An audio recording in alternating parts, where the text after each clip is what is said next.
Hello friends, இன்றைக்கி என்ன பார்க்க போகிறோம்னா தக்காளி சாதமும் சைட் டிஷ் உருளைக்கிழங்கும். வாங்க வீடியோக்குள்ளே போகலாம். ஸ்டவ் பற்ற வச்சு குக்கர் போட்டுக்கலாம். குக்கரில் எண்ணெய் ஊற்றிட்டேன். எண்ணெய் நல்லா காயிட்டோங்க. கடுகு உளுத்தம்பருப்பு போட்டிருக்கேன், கடலப்பருப்பு உளுத்தம்பருப்பு போட்டிருக்கேன். 4 வெங்காயம் பொடிசாக கட் பண்ணி வச்சுருக்கேங்க. வெங்காயம் போட்டுக்கலாம். கருவேப்பிலை போட்டுக்கலாம். 2 மிளகா கீரி வச்சுருக்கேங்க. 10 பல் பூண்டு உரித்து வச்சுருக்கேன். அதையும் போட்டு நல்லா வதக்கிக்கலாம். 8 தக்காளி எடுத்துருக்கேன், பொடிசாக கட் பண்ணி வச்சுருக்கேங்க. அதையும் போட்டுக்கலாம். பூண்டு போட்டாச்சு, நல்லா வதங்கட்டோங்க. கொஞ்சம் சால்ட்டு போட்டுக்கோங்க, சீக்கிரமாக வதங்கிடும். இஞ்சி பூண்டு பேஸ்ட் 1 ஸ்பூன் போட்டிருக்கேன். மசாலா சேர்த்துக்கலாம். 1 ஸ்பூன் வெறும் மிளகாத்தூள், 1/4 ஸ்பூன் மஞ்சள் பொடி, 1 ஸ்பூன் இஞ்சி பூண்டு பேஸ்ட்டு. நான் காரம் கம்மியாக போட்டிருக்கேன் பசங்களுக்காக. நீங்கள் வேணுன்னா கொஞ்சம் எக்ஸ்ட்ரா போட்டுக்கோங்க மிளகாத்தூள்.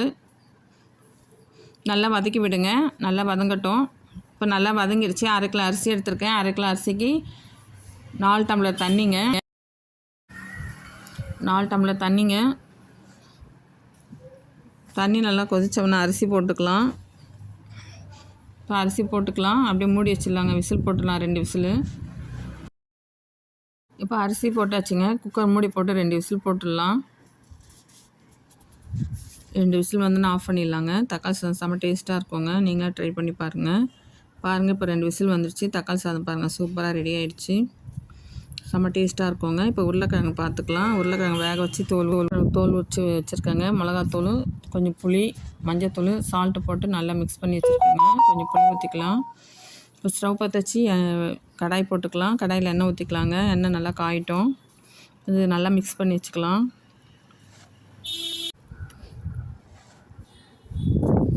ஸ்டவ் பற்ற வச்சு கடாய் போட்டு எண்ணெய் ஊற்றிக்கோங்க. எண்ணெய் நல்லா காயிட்டும். இப்போ கடுகு உளுத்தம்பருப்பு போட்டுக்கலாம்.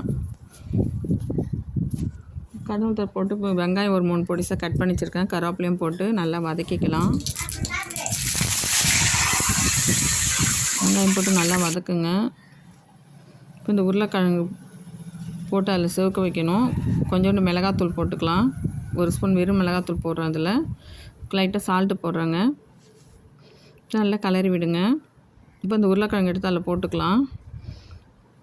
தண்ணிலாம் ஊற்றக்கூடாது, எண்ணெயிலே தான் பண்ணணும். அப்படியே பாருங்கள், அப்படியே பரட்டி விடுங்க. அப்படியே செவந்துடும். அப்படியே சிம்மில் வைங்க.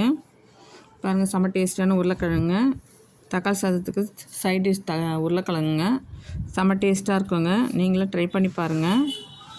டேஸ்ட்டாக இருக்குங்க. உருளைக்கிழங்கு வறுவலுங்க இது. நீங்களும் ட்ரை பண்ணி பாருங்கள். பிடிச்சிருந்தால் லைக் பண்ணுங்கள், சப்ஸ்கிரைப் பண்ணுங்கள். Thank you friends.